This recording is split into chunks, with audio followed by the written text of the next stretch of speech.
tonight. I am Alderwoman Megan Green. I want to thank everybody for coming out this evening. We have speakers on all 5 of the different tax issues that are going to appear on the April 5th ballot. So I wanted to welcome you to the 15th Ward, and if you have not joined the 15th Ward Democrats and live in the 15th Ward, we would love to have you join as a member. But I'm going to turn this over tonight to the president of 15th Ward Democrats, who's going to kick us off, Richard Buteau.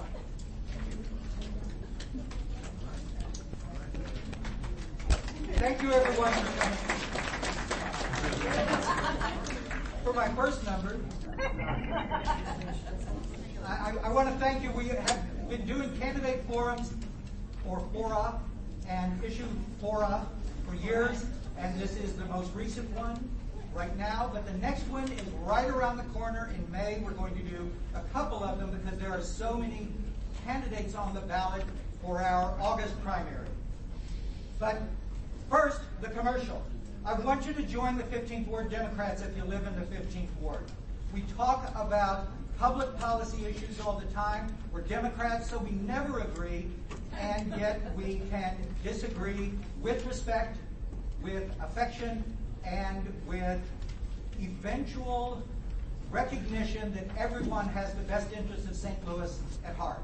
So that's what I want out of the 15th Ward Democrats, and that's what we have in the 15th Ward, and we need more people who can join in that same spirit. If you are going to be Twittering, there is a hashtag April issues. Okay. There are sample ballots on the back table, and there are flyers about joining the 15th Ward Democrats. And I'll tell you how this will work tonight. I've asked local leaders to give 3 to 5 minute presentations on the different issues. The library has a very strict time limit here, so we are going to just stay right on it. Please excuse me if I get rude in the question and answer part, but the questions that we will have time for from you will be questions. They will not be preambles and questions. They will not be speeches and questions. They will be questions, or they will be the next question. And for the speakers, they will be answers to the question that was asked, not the question you wish had been asked. So, our first speaker is Damian Johnson, a citizen and active voter who will be speaking against Proposition E, the earnings tax retention. Damian?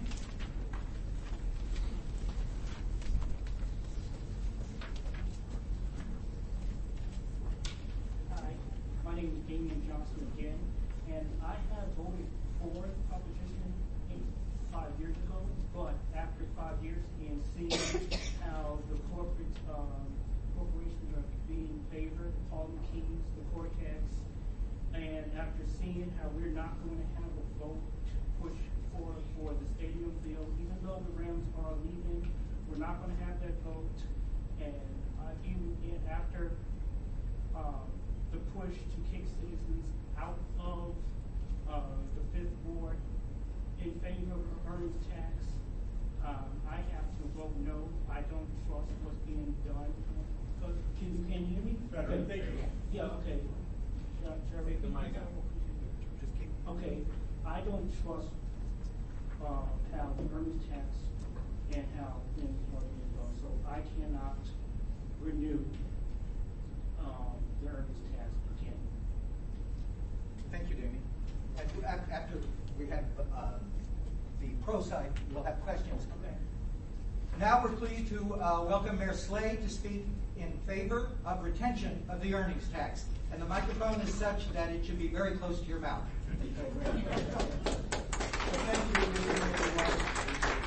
First, I want to thank all of you for coming out and paying attention to issues here in the 15th Ward. There really is, it really makes me feel good when I see active involvement by citizens. But because I have a short time period, I want to get right into what I'm here to talk about. And I'm here to ask you to vote yes on Proposition E. And let me tell you why. This earnings tax has been in place since 1959. It generates about 1/3 of our general operating budget.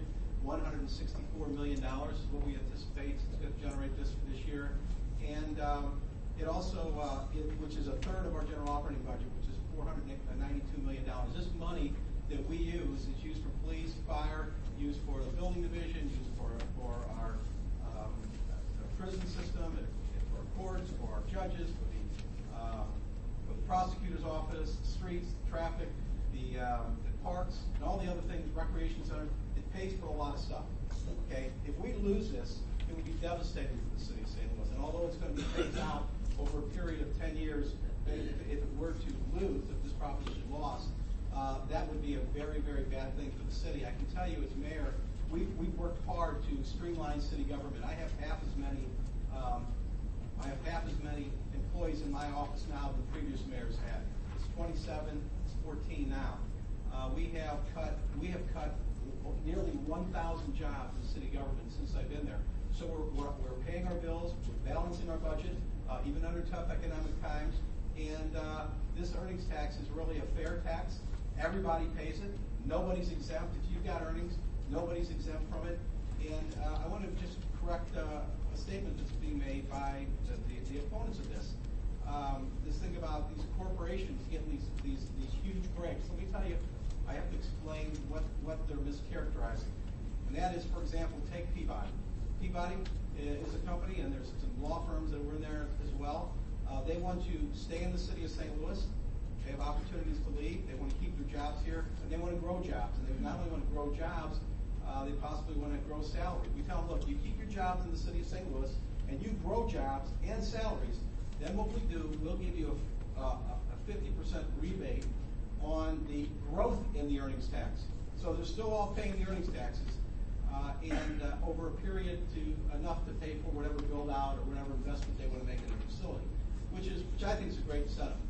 In the end, like Peabody, they didn't hire any more people, so they got no rebate on their earnings tax. So 50% of the growth in the earnings tax. For example, you hire 5 more people. Let's say you have 200 employees. You hire 5 more people. The 50% of the growth on their earnings tax goes to help the build out, but the other 50% goes to the city of St. Louis. So our earnings tax is actually growing because we've been very responsible about this. It's grown faster than our general operating budget, and so it is a growth tax. And so I'm here to tell you that if this goes away, one of the problems is we're going to have, how much time do I have? You're right at you.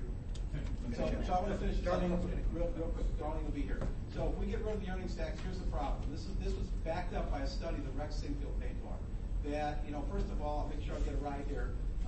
The alternative sources are not sufficient, and they may very well have a worse economic effect on the city. So right now, Darlene will tell you 60% of the earnings taxes are paid for by non-city residents. That's a majority of it. If we get rid of it, that tax burden is going to go just on St. Louisans. 30% of them, we have 30% of people living in St. Louis live under the poverty line. That would be a travesty. That would be a problem. Look, there's no exemptions. Everybody pays it. It's a fair tax, and it really does support all the things we do for the city of St. Louis. Thank you. Now please welcome Darlene Green, the Comptroller for the city of St. Louis.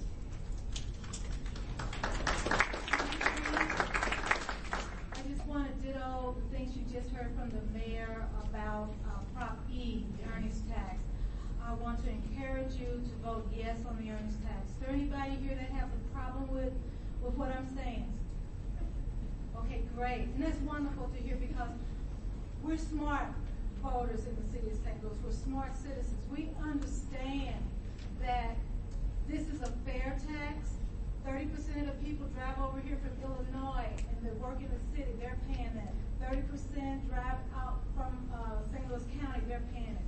So that leaves the 40% of us that live here, that we choose to live here, we're paying it. That's the bargain. The mayor told you that the earnings tax is in over 4,000 other jurisdictions, between 1% and 4%. We've got a break here in St. Louis. We only paying the 1%. I ran into a young lady going into a neighborhood meeting just like this, and she says, what's the problem? I just moved here from the East Coast. What's the problem? Why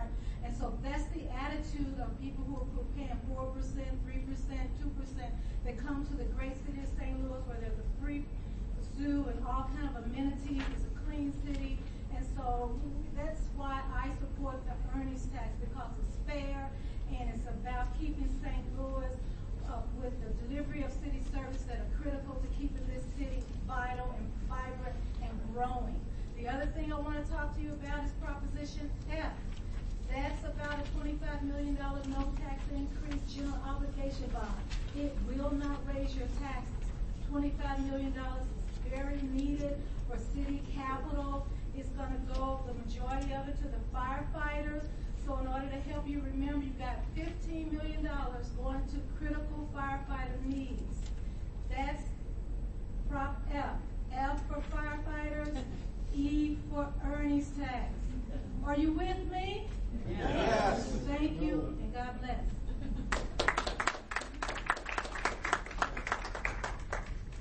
Because some of our speakers have to leave immediately after they speak, I will ask if there are questions for any of these presenters right now. Can we have them now? Just please stand up. Yes, sir, but please remember, just ask your question if you'd like. A brief question. Thank you. What assurances do we have that Prop F dollars will be spent as outlined in the handout we got today? Ms. Green, is that probably best directed to you? Yes. What is the question? Yes. We're But talking what about my data. what assurances do we have that the dollars will be spent on Prop F as you have outlined? That's a really good question. That's an excellent question. I've been your comptroller for the last 20 years. This is the list that was carved together by the departments of the city of St. Louis, not by my office alone, not by the mayor's office, but these are the people that work. The firefighters have not had any real capital equipment since 1999. They called me and asked me, what can we do, comptroller? I said, well, the levy right now is at 13 cents on $100, your property tax. It'll stay there if we issue $25 million. If their taxes will not increase. They asked me to move forward. That's what I did. $15 million will be spent for the firefighters. Then, as you can see, these other departments came forward, talked about their needs, and they're listed here. So you have my assurance that these are estimates, but this is where the money is intended to go, and it will go there. Next question. Yes, sir. The mayor said, there's a question for the mayor about are there exceptions for the earnings tax? My understanding is that the taxi companies, not all of them pay the earnings tax. And is that true? And will you apply pressure on the Metro Taxi Commission to make sure all the taxi companies do pay the earnings tax? Well, earnings taxes are paid by individuals based on making money, if they make money in the city. My understanding is that the taxi drivers should be paying earnings taxes if they're earning money in the city of St. Louis. That's my understanding. Now, you aware of any exemption for taxi drivers? I'm not aware of any. That's as much as I can tell you. It's an earnings tax though. So if you're retired, you don't pay it. If you're getting Social Security, you don't pay it. If you're getting a pension, you don't pay it. Then it doesn't go against. But if you're making money in the city, the professional sports players that come from out of town, they're paying the earnings tax For the days that they're here. for the days that they're here. Yes. So I'm not aware of anybody getting any exemption, any particular. And the taxi cab companies are companies, so they would be paying corporate payroll taxes and other things as well. And Damien is asked to respond to that same question, please. Very briefly. Yeah. If you're an independent contractor, you are not paying the earnings tax. So if That's not true. An independent contractor, I paid it for 10 years. I know. No, they're not paying it. They should be. Let's put it that way. I'll get the names. We have another question here. Now that you've heard the concerns about the lack of transparency around the TIFs and where the earnings tax is actually being spent, is there a plan in place to help resolve those concerns? What concerns? I'm sorry. Concerns? The lack of transparency around where the TIFs are allotted and who they're allotted to and where the earnings tax is actually being spent. Yeah. Well, the earnings tax is being spent is part of public record. We have a board, we have a budget that comes out every year. We have public hearings, we have debate at the Board of Aldermen. So where we spend it is transparent and it's there. And as far as tax income financing, these are again these are done by public entities. That's something that when all these things are open to the public, we are not shying away from this. I think there are like 6 companies now that have there are about 6 companies where we will give them a 50% rebate on their earnings tax, on the growth of their earnings tax, Only 5 of them have been able to take advantage of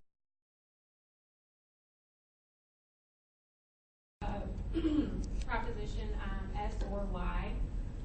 The reason behind that is because basically I feel like these are taxes imposed upon the people of St. Louis to offset the lawsuit that MSD lost in 2012 when they went to court with the EPA. So both are government agencies. The EPA is at the federal level and MSD is also at the federal level, but like more so state than federal.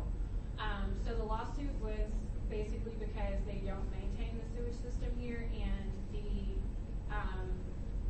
the solution that they came up with was knocking down abandoned houses. So MSD said, if we get rid of all of these properties, the stormwater can come up into the ground, and that way we don't have to worry about pretty much what's underground. So the budget for that was $20 million over the course of 20 years. So that breaks down to about $5 million a year, and then the city fronts $1 million for that. So I think that's a pretty good solution. The reason I don't think all of this is effective is because they haven't even tackled that option that they have there. We don't see those houses being knocked down at the rate they could be with that funding. So why are we going to take out bonds or raise taxes to do something when we have, like I said, we haven't even already explored this option to its full extent. So I'm not for it. I mean, if you want higher taxes, I mean, basically all of the propositions on this ballot are for higher taxes. I mean, I'm pretty much against all of them, but if I have to choose any of them, this would be the last one that I would absolutely agree with, and I'm not for it at all.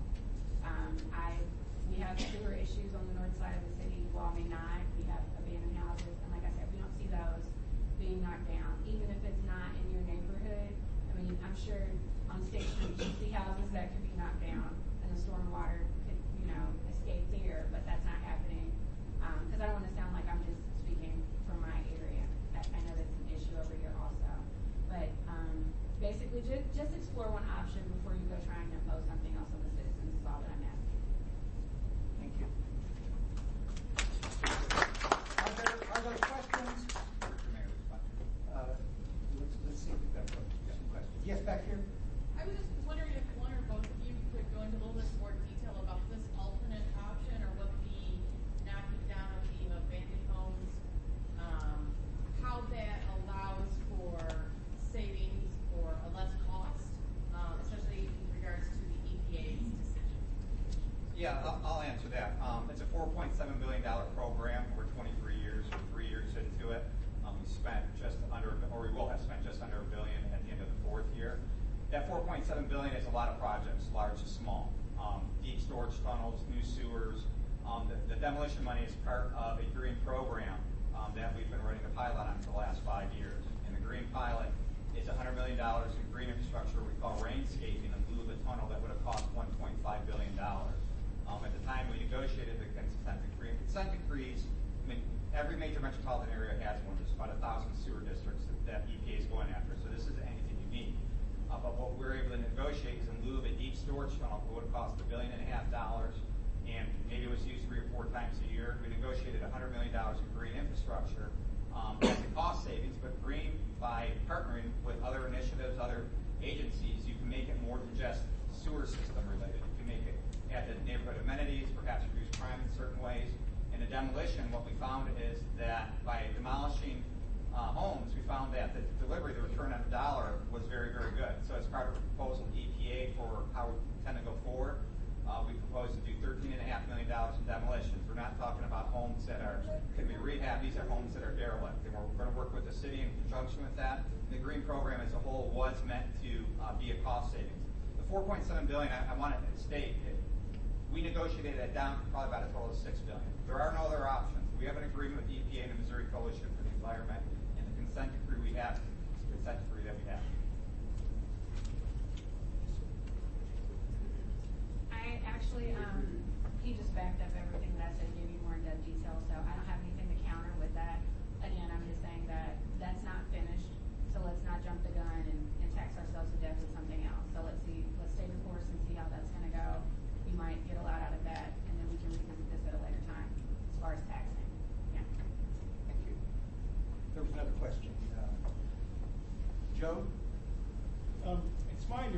least in the house I live in around, that my rainwater in my gutters goes in the same pipe, and we pay the same amount of cents per gallon to treat that as we treat our other waste. Question?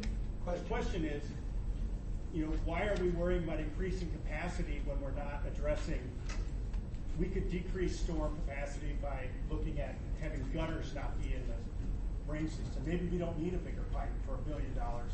Yeah, well, the greenscaping was one way of doing that, but the fact of the matter here is, here in the city and in New York County, we have what's called a combined sewer system.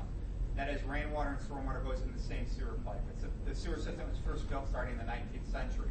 And here in the city, in New York County, downspouts go into the ground and connect to your home's lateral line. For those of you unaware, your lateral line connects your home's plumbing to the public sewer system. The way the city was designed, and think about the houses being very close and all that green space being eliminated, the way the city was designed and the sewer system was designed, it was designed to handle rainwater and stormwater through the same sewer pipe. To disconnect all the homes would require, let me back up, we did a study, and to disconnect and separate that system, it would cost all total $20 billion, and we'd have to tear up each and every street in the city and New York County. So it's cost prohibitive in that respect. Another question on the sewer. Yeah. I just wanted real quick, first of all, I don't really like the demonized taxes because I see them as a safety Yeah, net. get to your question. But I'm going to say, so you didn't tell us though how much more it would cost us. You said it would be more if we did support this. Which one's Proposition Y or Proposition S? Either or both. So I did say actually, on this sheet here has a rate schedule that would take place if Proposition Y was passed, and on the right if Proposition wasn't passed. This work is going to happen no matter what. At this point, it's not a question if the work's going to happen, it's going to be how we pay for it. On stormwater, Proposition S. I think I'm talking about it. Okay. If Proposition S is approved, what you pay as a City of St. Louis taxpayer would increase by, on average, 72 cents. 72 cents. That's what it would increase for you. Jack. It's not going to sound like a question, but I disconnect pipes from the roof that go to the lateral and all that. I know. So the water then goes on the sidewalk, runs down the yard to the street curb, goes down the street to the sewer. Then the sewer at the end of the block, does it then connect back to the lateral so you're not saving any water from being treated? If you did disconnections, that's what would happen, and that's part of the reason why they're not allowed to get into city code issues. But in some instances, it is the best solution for, say, chronic basement backups. Right. But in those cases, we have to verify that downstream, down the street where that water is going to the system, that the system can first handle it. So, literally, and those things can happen, but there's a lot of thought that needs to go into it before we can approve something like that. Yes. I was wondering why MSD opted for a flat property tax as opposed to free floating out the impervious surface. Impervious fee, great question. You may recall in 2008, we put in place an impervious fee and replaced these taxes, and that's actually what we would desire. And our rate commission, if you would, actually found that an impervious fee is fairer than taxes, which they determined are fair, but not as fair as an impervious fee. We were defeated in the court from the implementation of that impervious fee. And there's a legal question that is outstanding as to how that impervious fee would apply to nonprofits who have a lot of impervious area, create a lot of stormwater problems. And even though it's a fee, if it's voted on, does that in effect make it a tax and exempt those nonprofits? From a legal perspective, that has not been clarified. And we felt that the worst thing to do would be to go back, bring to voters something that, if they approved it, we could end up back in court and have two defeats. And so this was, if you would use a football analogy, a ground game versus a passing game, something a little bit less aggressive, so we can at least fix the foundation. But our intent in the future, and what our rate commission instructed us to do in the future, is take a look at that impervious fee and get the legal question cleared up. So we are big supporters of an impervious fee. We're just not in a position to implement that right now. Any other questions? Yes. Yeah. Go ahead, Miss. Will these propositions be present in all municipalities that MSD serves, and how many of those municipalities would have to pass it for it to actually take effect? We are equal opportunity. We don't respect municipal boundaries. We operate on a watershed basis. So all our customers, this will be presented to all of our customers. We serve all the city and 80% of St. Louis County. It's a simple 50% plus one majority of our population combined. That's approval for both. Damien? Will the federal government pay for it, and have you asked them? Yes, we have asked them. As you can imagine, in Washington, D.C. right now, there's absolute gridlock. A lot of the funding that we relied upon in the 70s and 80s disappeared with the Reagan administration. What we have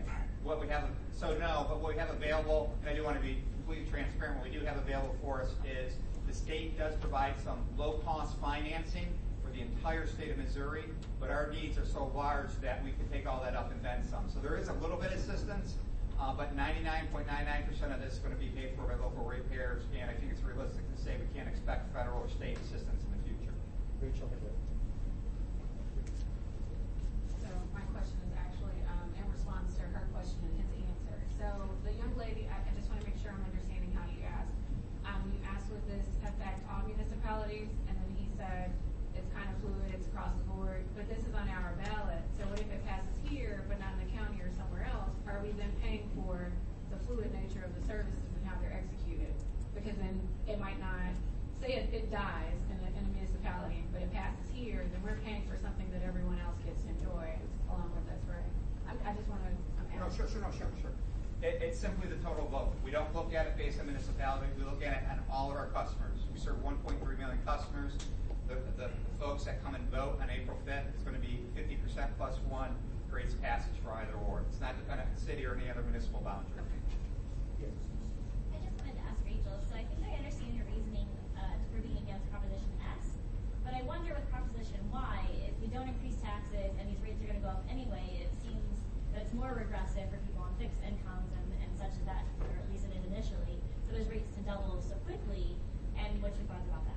Okay, so I initially was for Proposition Y, but once he got to talking, bonds basically accrue interest. So then the question is, how do we pay back? So we'll pretty much be back in the tax boat if we pay in the bonds. So it's kind of like, I would like to agree with Proposition Y as much as I would, but gaining interest debt is not something I'm a fan of either. I mean, if that weren't the case, if we could pay for the bonds without that interest or offset it some kind of way, I'd be all for it. But I'm still seeing us paying for something and not knowing whether or not it's actually going to be a positive thing. Yeah, and actually, I mean, in support of the position, that is the road that comes with a no vote. We do have a rate commission that vets all these proposals. A rate commission is meant to represent the public in our rate setting process. It's made up of 15 organizations representing the community. And these conversations have come up and they have been had, but this is what the rate commission recommended. One other thing in support of what Rachel said earlier, not to cross over in advocacy, but yeah, we didn't maintain our system well for many, many years. Through the 80s and 90s, rates were in single dollars. But we had a new board of trustees, a new management team that came in place in 2003. And to catch up with the deferred maintenance that we did, we do have to increase rates and they're going to have to stay high. But this work is going to happen no matter what. Thank you very much for coming and speaking. And Natalie Vowell, founder and executive director of Project Raise the Roof, is here to speak in her opposition to the Proposition 1.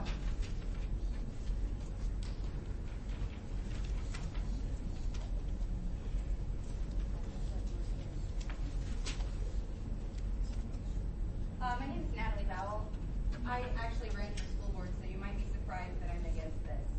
I came within 3% of winning a seat on the St. Louis Electric School Board last year. I'm currently the executive director of Project Raise the Roof, an organization I founded in 2013 to prevent people from losing their homes to St. Louis City tax auctions. If you're not familiar with those, we'll go into more detail and you can ask questions. Proposition 1 is being touted as a real estate tax increase for the children, but it was proposed by the Special Administrative Board without consulting elected school board members, and the ballot language was submitted to the Board of Elections without any input from them. So I could go on and on about how out of touch, out of control, irresponsible, and unaccountable the Special Administrative Board is. They're an unchecked power structure that wishes to use our tax money at their own discretion with zero budgetary transparency to re-implement the very same programs they cut to begin with when they took over in 2007. So the 2013 audit of the Special Administrative Board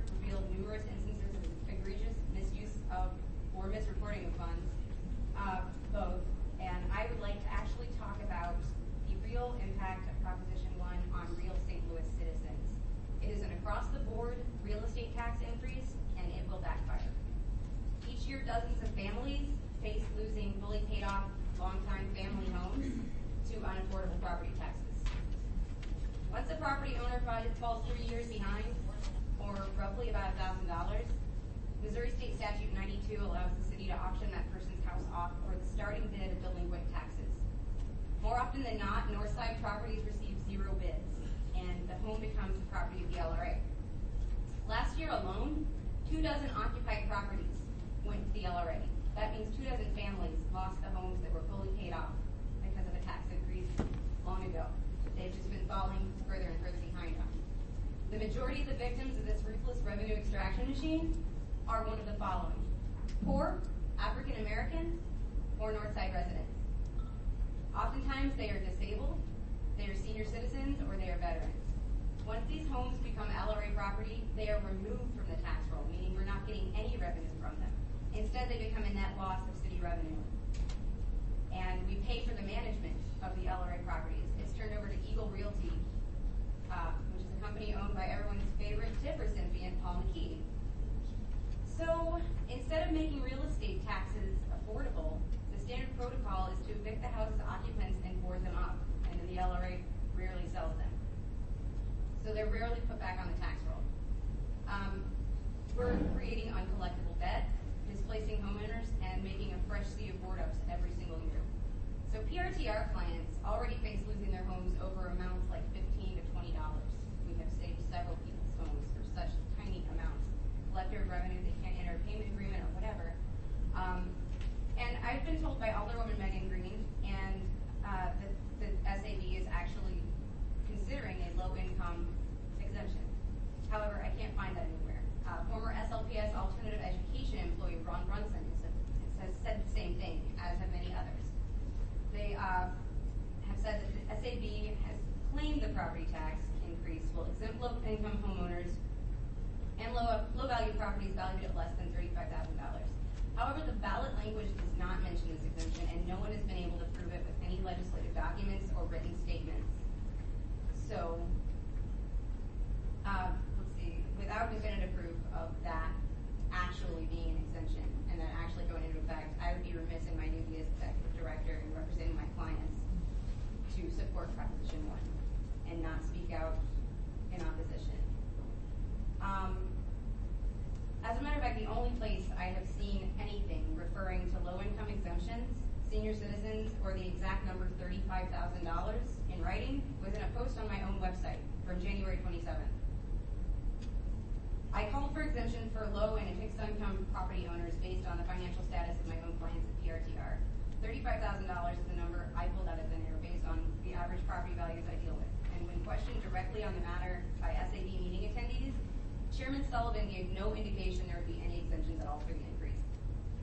You see, we as progressives too often get caught up with big-picture ideals and fail to recognize real-world implications. We talk about educational and economic opportunities, yet the ones footing the bills for these so-called opportunities are the people who need them most and are least able to afford them. We would like to think that more education is the key to economic opportunity, but let's think of it this way. Tyler and Madison are 2 South City white kids from a working-class family. DeAndre and Latasha are 2 North City black kids from a low-income family.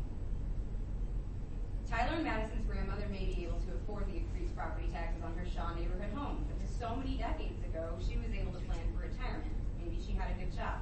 She was able to buy a good home in a good neighborhood. DeAndre and Latasha's grandma lives in Goodfellow and is barely scraping by on Social Security income. While Tyler, Madison, DeAndre, and Latasha are all being given the same educational opportunities, we fail to consider that either a private bidder or the city itself will take DeAndre and Latasha's grandma's house away when she falls behind the property taxes she can't afford. Since grandma's Social Security income doesn't increase to cover her municipal or real estate taxes, it's most certain that she can't afford an estate planner either. So Tyler and Madison will most likely inherit grandma's house or be able to sell their share in the family estate to pay for college or start a business. DeAndre and Latasha won't have that option. They'll be stuck in the rent cycle, relying on the public education grandma paid for, or rather couldn't afford, to somehow eventually buy a home of their own or pay for college tuition. Sorry. All right. Basically, if you have a Black Lives Matter sign in your yard, then I beg you to consider the Black lives that will be destroyed by this rippling effect of this tax. It may only be 2 dozen families per year,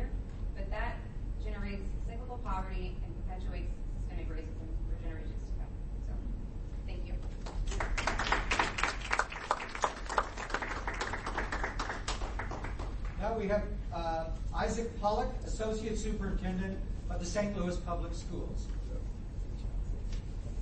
Good evening, everyone. Can you all hear me? No, I really messed the microphone up. So I'll address the comments that were just made in a moment, but I'll start off by just sort of explaining what all of this is in case there's some confusion, and then get to that piece. So this is a 75-cent increase on the operating tax levy for $100 of assessed property. So it would go from $375 to $475, which would come out to $144 on a $100,000 house per year. So it's been 25 years since the last time that St. Louis Public Schools or any educational institution in St. Louis has asked for a tax levy increase. And even with this increase, it puts us, I just want to sort of put this in perspective. So St. Louis would still have the lowest tax levy for education in the for all the comparison districts in the area. There are 4 pieces that this fund would go toward. First is that currently we use one-time dollars to pay for all pre-K, universal pre-K for all children across the city. Those dollars are up. So if we do not get this tax levy increase, we will not be able to actually provide universal pre-K for the students that we are talking about across the entire city. Second is that it would go toward character and alternative education to make sure that we are thinking very critically about how to reduce our out-of-school suspensions and actually providing the right educational opportunities for all of our students. The third is about safety and security, making sure that we have an increase, an upkeep of our well-trained officers and our up-to-date equipment. The third one is the most important one. I really want to hit this home. We have the lowest salary for teachers across the entire region by $3,000 on average. That was done, I think, pretty intentionally. I'm pretty new, so I've only been here for 9 months, so I'm sort of just talking as best I can on the issues that you all know much better than I do. But for a couple reasons. The first is that 7 years ago, when Dr. Adams started in his role, there was a $40 million deficit. That has gone to a $20 million surplus, and it just stays there. And now we've sort of realized that, yes, we can move past that, but we realize that has gone on the back of teachers, and that's not okay. And that means that many of our well-qualified and well-paid teachers who want to get paid more, deservedly so, have left for better districts, for different, better-paying districts in the county. So we want to make sure that we have the best teachers for all of our students across the entire city, and these funds would actually do that for us. To make one last point on this, the funds would be proportional to all educators, public educators in St. Louis, so it would go toward charter schools as well as public schools, proportional to the enrollment for both those. And I just want to sort of 2 quick points on what was mentioned before I came up. The first is, we can have our own discussion at a later date, or sort of in the back of the room, about SAV versus elected officials and all that. And I know people have concerns in both directions, and this isn't about that. This isn't about who is controlling the funds. It's about the fact that folks like myself who want to do the right things for kids can't do that with teachers who are leaving because they're getting paid $3,000 less than the least paid district neighbors. And the last thing is that, Tyler and Madison and DeAndre and Latasha were mentioned, and I want to make sure that we're thinking very critically about this, that yes, there's this issue of, and I can't speak as eloquently to the issues around housing, and that's not my expertise, and I won't try and speak to that. I will just try and speak to the fact that what SLPS does is we try to provide excellent educational opportunities to all children in the city. We have increased the amount of parental choice, so your ability to go to different schools across the city. We've set bars for our schools, and my personal work is with Sumner and Vashon High Schools this year to make sure that next year they open in a much different way, in a much better way. So this issue of which kids are we educating is on the top of our mind. But certain parents who may choose to vote this down may do so not because they care about other children and their houses being foreclosed on, but because they care about the extra $144 a year on their $100,000 house, or proportional. And I understand that, right? I just want to make sure that what we are thinking about every single day is what's best for our students across the entire city. And without these funds, we are afraid that we wouldn't be able to provide the educational opportunities that we all want for all those children. So, my question is probably one of the last people we're going to have. If there's a $20 million surplus, then why haven't we raised teachers' salaries? Can you repeat the question? Sure, the question was, back. Yeah. If there was a $20 million surplus, why haven't we raised teachers' salaries? So the operating budget of the district is around $400 million. So $20 million, and actually it's around $18 million, is a cushion that we operate. Sort of, we went from $40 million deficit to the $18 million surplus that we currently have. So that's a cushion that we need in case there's some other issue that we can't foresee. Because the last thing we want to do is not be able to pay our bills on time, which is my understanding. Again, I've been here for 9 months. My understanding is before Dr. Adams came in, that was where the district was.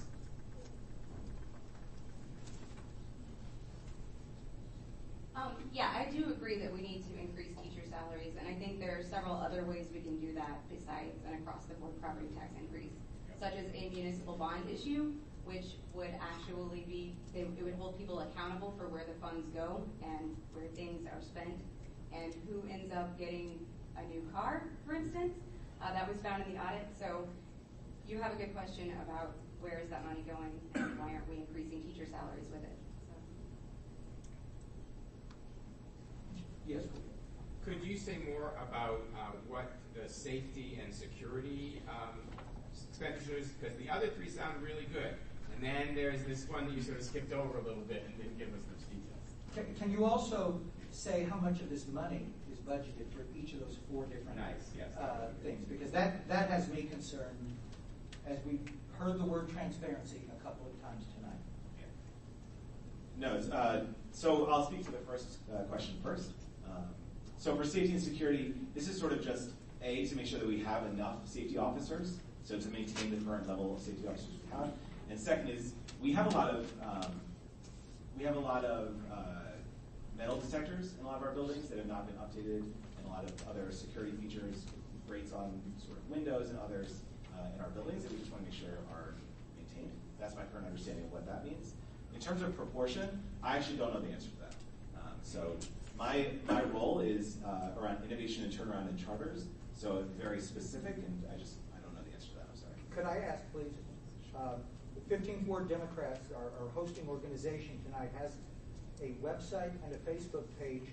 If you could find the answer to that and allow us to post it tomorrow. I will try, yeah. Thank you. Sure. Did you have a Ben? Ben Murray. The flyer from the school board folks talks about the circuit breaker program for seniors and the disabled. And I just wonder, Natalie, I guess you're probably the one that, does this go far enough to address the kinds of concerns you were bringing up, or so how does that fit together? This is actually the first time I've seen a flyer. I've been looking for this information with the Secretary of State, the Board of Elections, and the League of Women Voters for quite a while. No, I don't think it goes far enough to address it, because once you lose your house, let's say you're 3 years behind, and you're already behind, taxes are already too high for you or your particular neighborhood. Once you lose it, it's almost impossible to get back. I'm in the middle of a case right now trying to get a gentleman's home back. He's a Vietnam veteran. He has one daughter. He never planned to have kids. He's living there now, and his house became property of the LRA. Went to auction, received 0 bids. The LRA owns it, and they're taking him out. He's gotten the eviction letter from Eagle Realty. So in that case, that would not help somebody like him. And it doesn't do much for his daughter either, because she's in an unstable situation right now, not knowing where she's going to live, bouncing from mom to dad. So I don't think it goes far enough. Is there another question? Yes, over here, please. Are there other districts or areas around St. Louis that do income-based real estate taxes for schools? Like, are there other models that people can look to, or like? Could we hear that question? Are there other school districts that have a model that takes into account income-based taxing? Not that I'm aware of. However, there are not other cities who take away your house for being 3 years behind. We're one of 4 cities in the United States that are actually so ruthless when you get behind on your taxes. So the stakes are much higher in St. Louis in particular. So I don't think that it is really as relevant for other cities to have to implement something like that, because Missouri State Statute 92 is actually a state level statute that allows the LRA and the Sheriff's Department to auction off your house for the opening bid of your delinquent taxes after 3 years. So I don't think it's as relevant for other cities, but St. Louis definitely needs that safety net, or we need to get rid of Missouri State Statute 92. Yes. Is there a reason why the municipal tax, though, would be less palatable for voters as opposed to the increase on property tax? If that's the way we were to give teachers a raise, is it so much less palatable? You mentioned maybe a municipal tax. A municipal bond? Yeah, is that so much less palatable that that's why we shouldn't consider that, or? Question? What is the municipal bond option that Natalie suggested less palatable for some particular reason than this Proposition 1?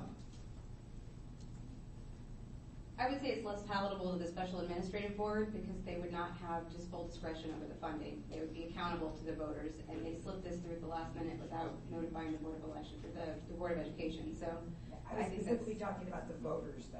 Oh, I don't think it would really make too much difference unless you really know the nuances. If you just want more money for public schools, there's better ways to do it. We need to look past the sparkly packaging and find a better product. I think the best thing is which one is more likely to pass. I don't think, I don't know. I'm not a polling expert, but. That's fair. So I will just say, so I'm not a polling expert, nor am I actually a bond expert, but I will say that I have spoken on this issue across the city, and we are not hearing opposition on the north side. I'll just put that out there. Yeah.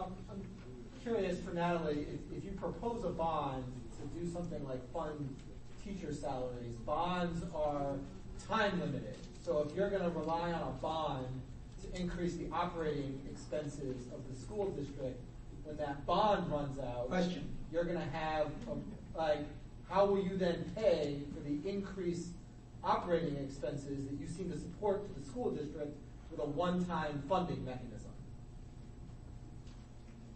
I was using a bond as an example. I'm not sure that's actually the right way to go either, but I do know that the impact of this will be far-reaching and over multiple generations. So, Rachel. I have a question. So the gentleman made a comment that they're not receiving resistance for this proposition on the north side of the city. Like, have you all conducted a survey? Like, how can you support your statement? Because my word is against it. How can the school board or administrative board support the statement they are not receiving opposition on the north side of the city? And yes, I think I made an overgeneralization there. I think we're hosting the same kind of, this is actually my first time in a sort of a debate format, which is interesting, but we've held sessions like this across the entire city. I don't know if you've had one in your... They do it by ward. They don't do like here, where you're putting it open. Yeah. Yep. And so we've sort of held those, and we meet sort of fairly regularly to sort of hear about what we're hearing, and where people have signed up for additional volunteer hours, and where people have taken signs and whatnot. And so that was where the data I was using. Yes, sir. You guys know what the teachers want? Do you guys know what the teachers want? Is the question. So my first month here, actually several months here, I don't know if you all saw this on the news, but every single month at the board meeting, teachers came out in huge numbers with signs, and they haven't had a formal raise, like a step increase, in 8 years. We've done one-time raises of a certain amount, 2.5%. We're doing one in this year actually, in the most recent contract. So the answer is they want what all people want, which is stability in their profession and stability in their jobs and whatnot, and a decent salary for what they're doing. And I think that's what they really want. They've endorsed the proposition.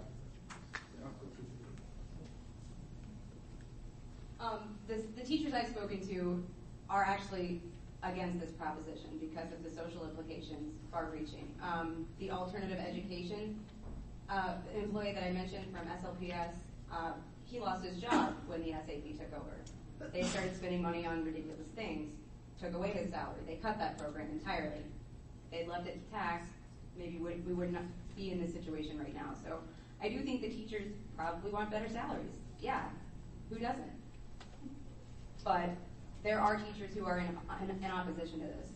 So it's just we have not had, formal flyers gotten together and a bunch of money behind our campaign. So we're out there, as many of us as possible, speaking in board meetings.